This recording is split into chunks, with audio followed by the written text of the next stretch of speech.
حضرت موسیٰ علیہ السلام نے اللہ تعالیٰ کا دیدار کرنے کے لیے درخواست کی تھی، لیکن اللہ تعالیٰ نے کہا کہ تم میری تجلی کو برداشت نہیں کر سکو گے اے موسیٰ۔ آپ صلی اللہ علیہ وآلہ وسلم، ہمارے پیارے شفیق و غمخوار آقا صلی اللہ علیہ وآلہ وسلم رحمۃ للعالمین صلی اللہ علیہ وآلہ وسلم نے تو درخواست بھی نہیں کی تھی، لیکن اللہ پاک نے اپنی محبت، اپنے محبوب سے ملنے کی جو ایک تڑپ ہوتی ہے اور اس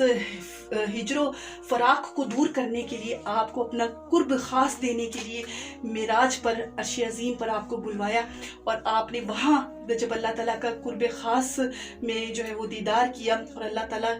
کو اپنی آنکھوں سے، اپنے چشم مبارک سے دیکھا، کوئی بھی نبی جو ہے وہ یہ رحمتیں اور برکتیں نہیں سمیٹ سکا جو آپ کو اللہ تعالیٰ نے سعادت عطا فرمائی۔ یہ ہم امت محمدی صلی اللہ علیہ وآلہ وسلم کے لیے اس قدر